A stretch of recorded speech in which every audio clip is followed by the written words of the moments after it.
Amanya neddoboze era nga bulijjo bampita Ntambi Jimso omukutu gwa 256 Vast Ranger mwebale kuba nti mutambula naffe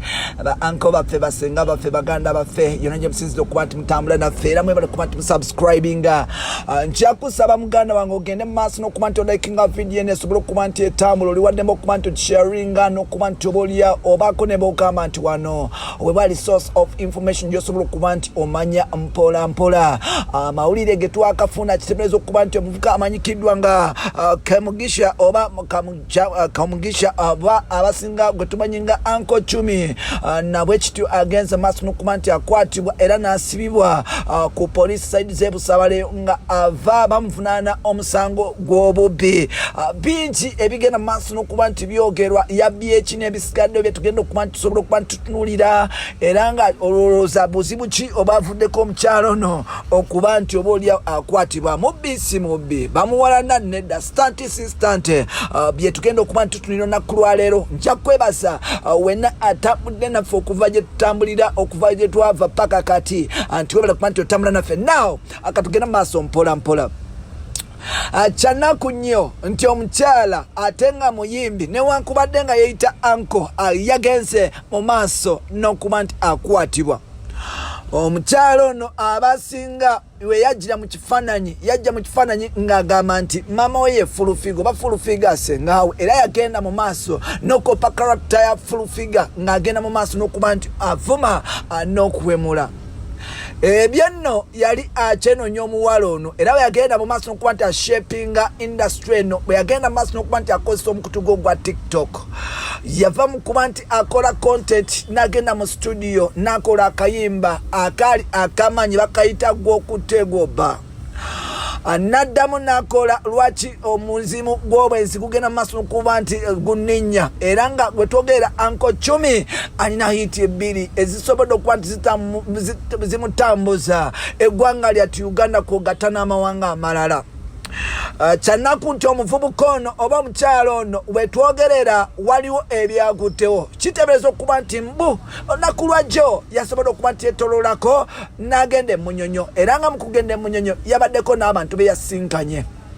abamu ku bano abantu kwabaddeko mikwano gye nti mbu era nga mikwano gye gino gyageze mu maaso n'okuba nti gimwaniriza kubanga nabo basunze okuba nti balaba ku celebrity friend era nga celebrity friend bwe yatuuse environment yakyuse okwagala kwabadde wabula nga ate mbu wabaddewo n'ebintu ebirala ebyagenze mu maaso n'okuba nti bibula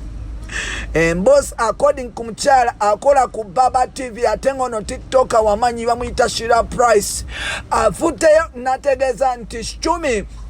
the most uncle yasobodde okuba nti afuna obutakanya n'emukwano gwe era nga mutakanya n'emukwano gwe bagenze mu maaso n'okuba nti basika omuguwa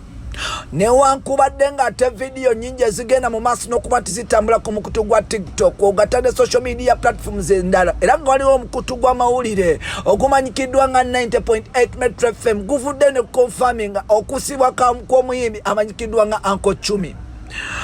kiteebereza okuba nti Uncle Chumi omukyala yagenze mu maaso n'okuba nti amwefumbiramu era nga yoga basobodde okuba nti basisinkana sedize munyonyo olwamaze okuba nti banywa kacayi ne bateekamu bicupa bwe bityo vibe negenda waggulu ne bafuna obutakkanya bwenenno basobodde okuba nti beexchanging ebigambo ebisongovu kwogatta n'okwekwata amatayi era nga omukyalo ono yasobodde okuba nti akubira poliisi era nga akubira poliisi yazze mu bulambalamba mu bufunze nga Uncle Chumi ali kumpingo era basobodde okuba nti bamuteeka ku kabangaliza poliisi nekitegeeza okuba nti bamusibidde ku poliisi ezimu ku ezo ezisaidiza Busaabala.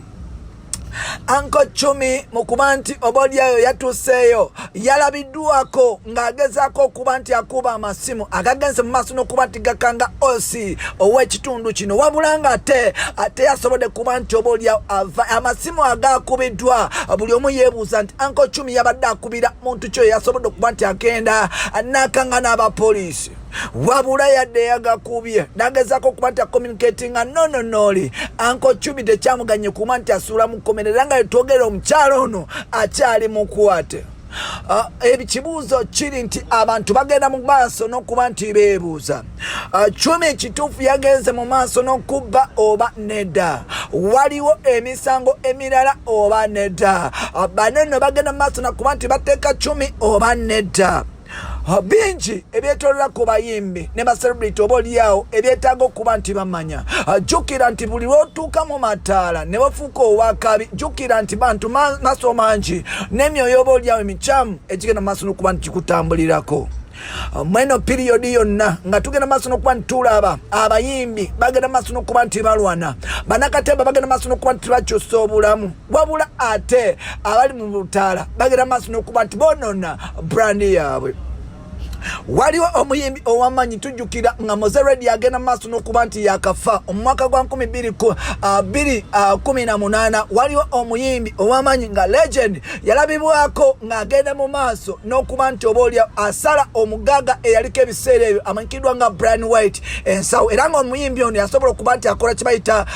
finger picking oba pocket what something like that okusala ensawo yabba dola nga ziri za $10 dola ezibalirwamu